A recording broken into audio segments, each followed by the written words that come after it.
things that I wanted to share with you. According to Pew Research, the net worth of white families in 2013 was $141,000.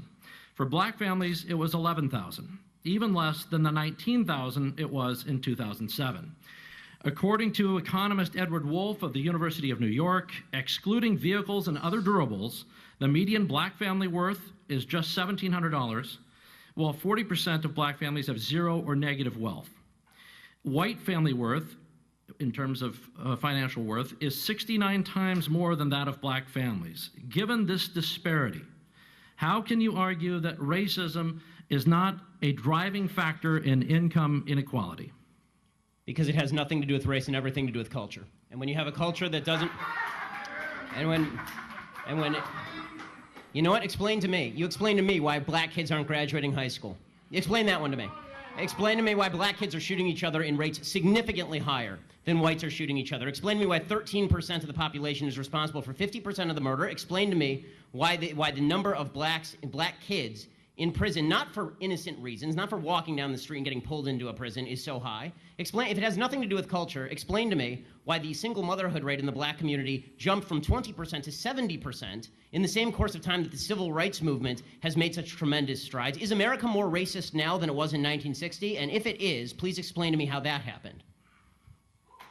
So what do I think those riots are? I think the depravity, I think they're thugs, and I think if you really want to make a difference, Thurgood Marshall, who grew up just 2 blocks from there, did such a thing, who was a contemporary of Martin Luther King.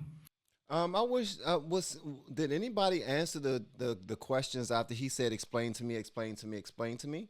Did they just let that slide? Nobody said anything? Nobody answered that? I'm sure one of these people who are on this panel gave some bit of information about systemic racism and all these other things that are being debunked right now. I mean, not debunked, but they're trying to act like it does not exist.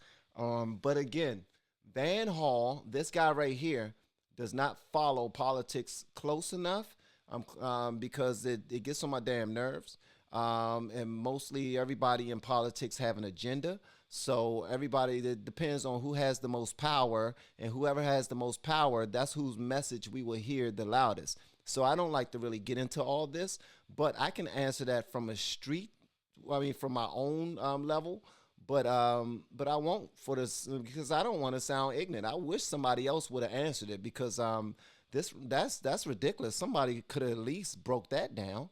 I mean, I have my reasons why it's happening, but I'm not going to jump out there and go up against statistics that have actually been researched and people can show receipts and all that other stuff, because then I'll be coming off sounding ignorant. So, yeah, I wish somebody would have daggone answered that on that panel. Thurgood Marshall, who grew up just 2 blocks from there, did such a thing, who was a contemporary of Martin Luther King.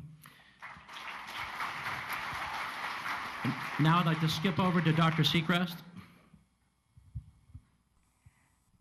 I look at the Baltimore uprisings as more than just riots, right? I hate the idea when you say thugs and riots, right? White people riot as well. When y'all win Super Bowls 2 years in a row, y'all get off the hook. Don't make it seem like it's just Baltimore getting upset.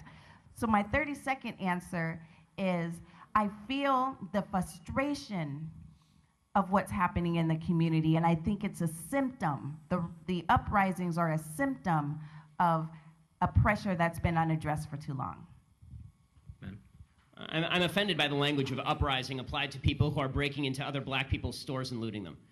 This is a lack of values. And people who are destroying private property, destroying cop cars, in an uprising against what exactly? Against the black police chief, against a mostly minority police force, against the black mayor, against the black president, against the black attorney general, against against a city council that is 9 of 15 are black and all 15 are elected Democrats.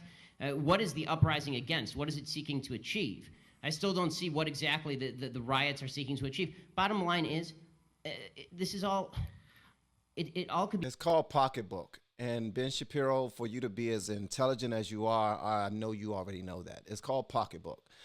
Black people can't do anything to attack white neighborhoods, because then they will be shot there on the spot if that was to happen. So what they do, very ignorantly, I don't agree with this at all, but they try to attack the economy so that people can do something about it. They think that in some way it will go around Sally's barn and come back from the top that, oh, these guys are mad, but they realize they can't do anything to anybody else, so they'll just do it to themselves, and hopefully we pay attention enough that we do something about it. So they go and start doing whatever silliness that they're doing. But that is not exclusive to black neighborhoods. I don't know why people keep trying to do this. And when are they going to talk about Black Lives Matter? When are they going to start talking about that? Because right now it just sounds like this race does this race does that. This race don't do that. Like, I'm not learning anything right now. It just sounds like bickering back and forth and all that other BS. This isn't helping.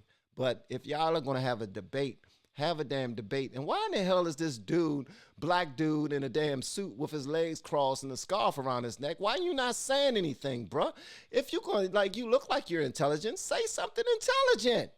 Like, he's asking questions and he's making statements about the black culture. When are the people from the panel who represent black culture going to say anything? Because I want to hear, he's asking some good questions. Can y'all please give him some good answers? Be boiled down to just act like a mensch. Act like a human being. Honestly, it's not useful to riot, it's not useful to break things, it's not useful to throw rocks at people. And the idea that we're supposed to sort of correlate your level of outrage. I'm going to stick to the 30 seconds on the this last one, sentence. The last sentence. Yeah. The idea that we're supposed to correlate your level of outrage with a certain level of justification. In other words, the more outraged you are and the more angry you are, the more justified you must be, is absolute nonsense.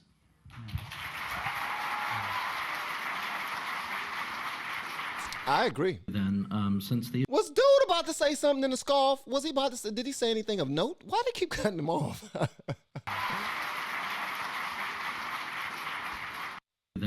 Since the issue of disparity has come up a number of times, when does disparity not indicate racism? Level of effort. Statistical disparity. You know, for example, overwhelmingly men commit crimes more than women, but we don't say that the Justice Department is sexist. So, is there a line that you draw for yourself, or is there some way that you interpret statistical disparity and you determine that that is not a racial disparity, it's something else?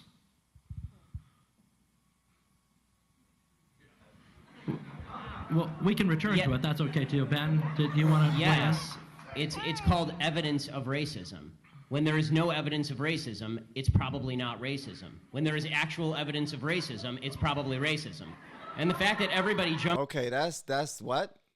If it's evidence of racism, then it's probably racism. If there's no evidence of racism, nah, see that evidence BS? Because again, people in power hide evidence. People in power make sure that the cameras are off so that what was supposed to have been caught was not caught. So at some point, guys, come on now. Come on, Ben. Come on, Ben. I've heard him speak in a couple of other videos, and I honestly think that for the most part, he's pretty fair based off, and he usually goes off of statistics and research and those type of things. But when you talk about evidence is very shaky, because it always leans to those in power. When there is actual evidence of racism, it's probably racism. And the fact that everybody jumps from there's inequality and therefore there is inequity, just because there's inequality does not mean there was inequity. But there has to be racism. You can't say there's no racism. Without evidence? No. I'm just saying that I don't know which animal. Maybe we're talking about dogs or something. I'm talking about human beings, and I'm like, human beings are most likely going to have racial prejudices. I'm just so sorry. I'm just so sorry. I don't know. I don't come from. I come from planet Earth. Charles, I want to ask you a question. So your default is that when there is no evidence, racism is the deciding factor. That is no, it's not saying that.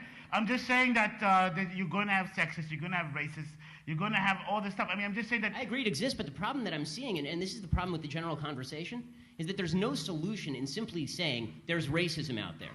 How does that solve anything? I mean, when you talk about there's institutional racism, what does that mean? Show me a law that is racist in intent, and we will agree. Show me a police officer who commits a racist act, like we saw in South Carolina, right, where a police officer shot a black man running away, and it was obviously unjustified, and I will agree. But the idea that you can craft a narrative based on no racism because it just must be somewhere out there in the ether, that doesn't solve problems for anybody and creates more problems for people, because now they grow up in a milieu and an environment where they are told that every obstacle they face is from some shadowy, nameless, faceless group who's out to get them simply because of the color of their skin. That's not true. And don't generalize. That's not how black people are thinking, but black people are smart enough to realize that some cards are not in their favor because of power. And who has power? White people. And no black people have the power right now. And when it comes to that point is 1 + 1 = 2. We just do our math. But at the end of the day, providing any type of evidence that this is happening is, they try to provide some type of evidence, but can't really get to it, can't get to the evidence to show that these things are happening. Even when you brought up the police shooting someone, when somebody tried to go and get the proof of that happening, it disappears.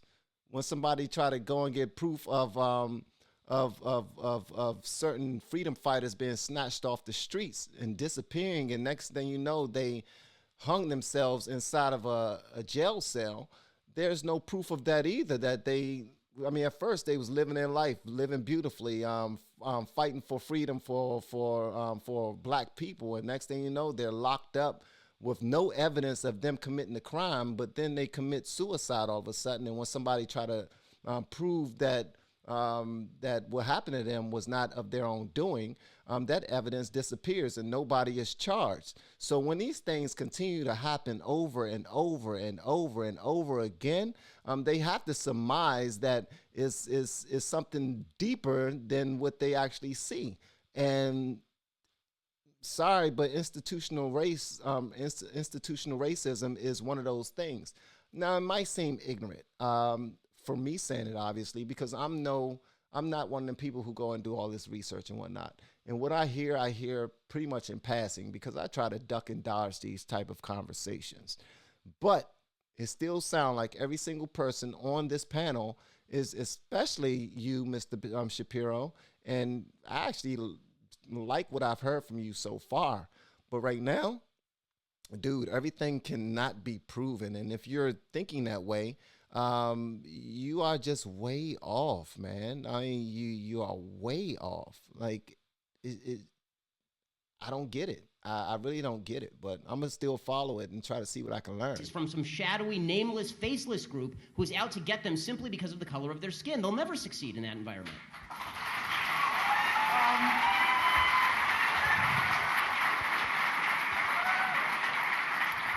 You know, the weirdest thing is that actually in the black home, as I experienced it, really, there is no discussion of racism.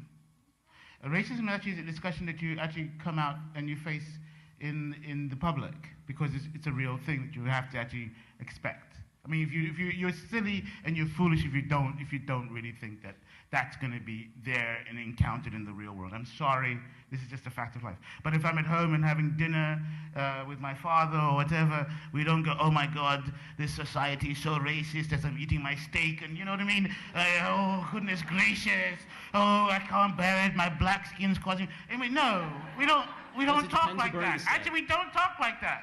We talk about... Well, we do, man. We do. Don't sit there and goddamn lie. We do. We talk about it at the dinner tables. We talk about it in the barbershops. We talk about it when we're at work. We talk about it when we're at school. We talk about it. That's why we teach Black History Month. We dedicate Black History. Black History Month is almost like a black holiday, because we got to make sure that our children see somebody who looked like them, who did something great when they were coming up back in the days when they was trying to be held back from doing anything, even reading. So we do talk about race. One thing we aren't, though, one thing we do want is for us to all be equal. We want us all to have equal footing. We want us to all be able to get the equal opportunities and whatnot, but we do talk about race. I don't know, like this gentleman is saying, when I'm at home eating dinner with my dad and we're talking about things, we don't discuss race. Well, one thing that he has that most young black men don't have in their home is a dad. So, I mean, well, he grew up with his father, and he's kind of old. So, not kind of old. He's from my generation. So, if he had his father, that means his father was able to give him certain type of opportunities in a two-parent household, and he was able to shield him from things that were actually going on there, out there in the world. How do I know that? Because I'm doing the same thing for my children. I try to give them a soft landing spot. I try to shield them from all of the deviance and all of the negativity that goes on out there in the world. But I do discuss with them what I know to be true. And if I have information that's false or fallacy or it sounds ignorant, my wife, who does keep up with politics and whatnot, she will let me know that no, this mean that and that mean this, and I'll be like, okay, thank you for the correction, I appreciate that. So, but in the most part though, we do talk about race a lot when we're alone with one another. It's just we don't talk about it in a way that we hate anyone. We just wonder why other races hate black people. That's it. I mean, no, we don't talk like that. Actually, we don't talk like that. We talk about, my God, Aunt, what's her name? Oh my God, she's got to take some pills because she's off the register. I mean, it's just like, these are the conversations we have at home. We don't have these kinds of conversations that we're having right now. At least in my childhood, we didn't have them. And I'm watching the people I knew growing up in the black neighborhood, I didn't hear anybody really talking about race when we were at the dinner table. I mean, it just didn't really pop up, unless it was an issue, it was on television, but mostly it was about family and regular life. But I disagree. I have to tell you, even in my culture, there is an underlying racism. And I know that the panel today, and especially with what's going on in America, we're talking about white on black. But I cannot wake up in the morning and not think about, intercultural racism, okay? I'm not Mexican enough. Why? Because I'm articulate and because I have straight hair and I can wear high heels. I don't have a tattoo on my neck. Yes, okay, this is not an opportunity for you to start attacking your own damn race.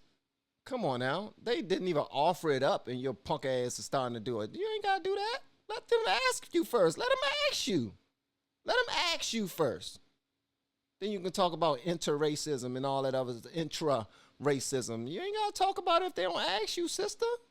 Don't nobody care if you articulate and you ain't got no tattoos. You ain't better than nobody inside your race.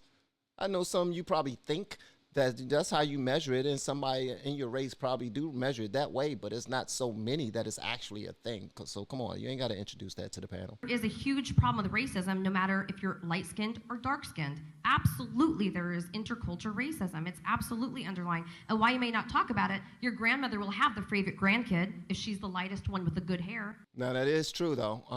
The house slave and the field slave, that is actually a thing. That is actually a thing, and the families that came from the actual slave masters who were a different hue felt like they were better because they were able to be closer to master and be able to live in his house and all those things. So, yeah.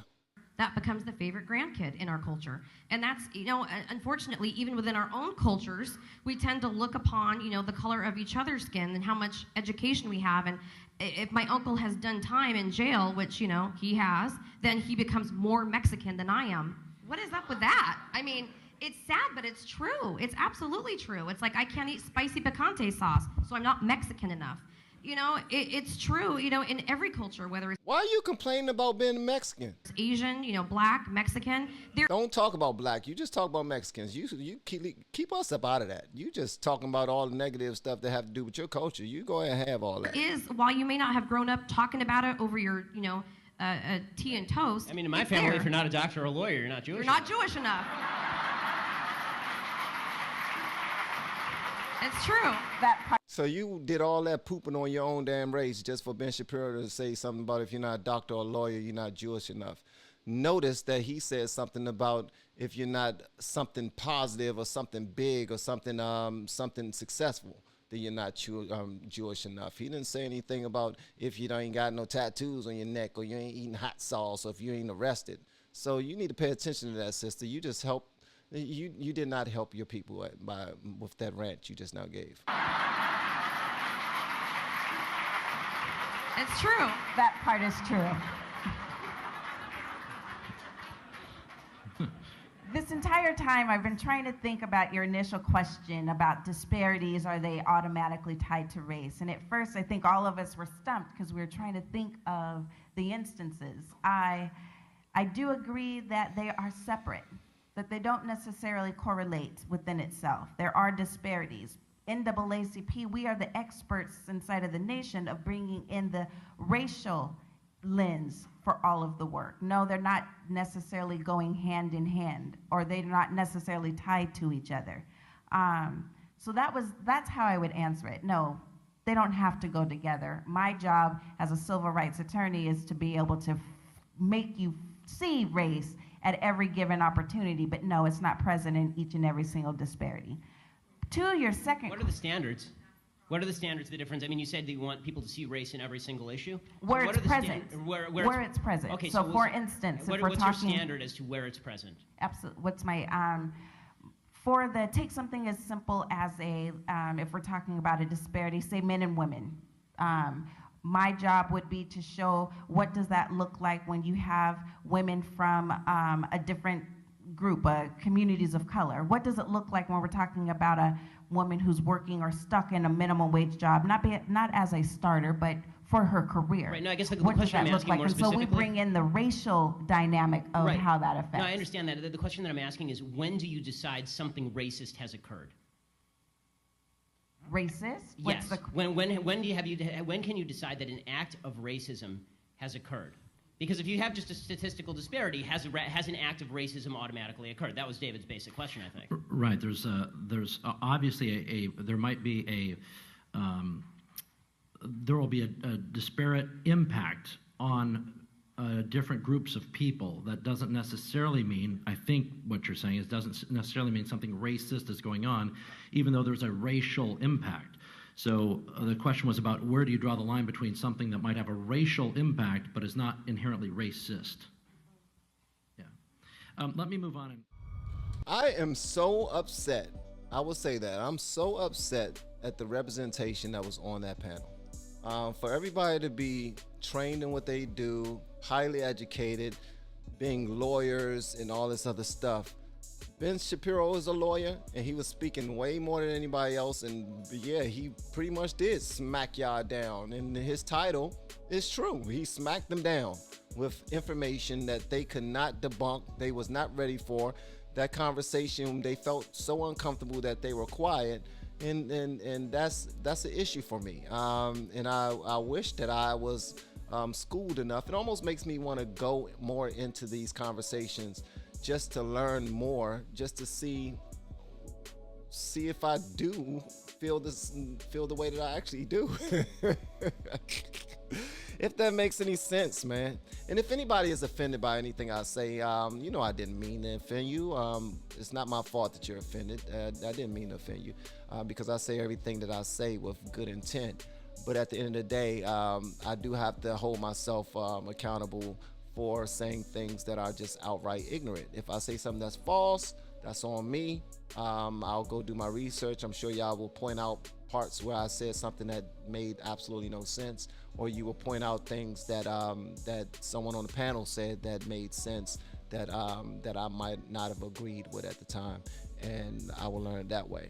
Even still, we're learning. Even still, we are having these conversations. Even still, we are not shunning the topic of, oh, don't talk politics. You know y'all sound like some damn slaves when y'all talk like that. I'm dead ass serious. Y'all sound like the house slaves. Don't talk politics. You know what master gonna do if we talk politics. Miss me with that bullshit. Here's my thing. I think if we're grown people, we should be able to discuss things that will make us better. We have to live in this country together. We have to live in this world together. And who got next? The generations after us, our children, our children's children. So if we don't fix this, they're going to be in the dark the same way we are. So these conversations are definitely necessary, especially since none of us have any power. Since none of us have any power, we don't have any dog in the fight. So we need to stop being Crip or Blood as much as we are. Y'all don't realize it, but y'all are much more gang affiliated than the Crips and Blood gangs that are out there, because y'all are picking sides. Off top, y'all are picking red, which is blood, or y'all are picking blue, which is Crip, without even trying to listen to the other side, and that is ruining things. We need to have these conversations, all right? I'm sorry for ruining the fun by not checking out our music, but if you want to blame anyone, you blame John Walker, because he asked for me to check this out, man. Love you guys. I'll see y'all on the next one. Let me know what y'all think in the comments, and if y'all want to learn how to do reactions, the link below, go there, the Van Hall channel, and I am teaching over there. Love y'all. See y'all next time.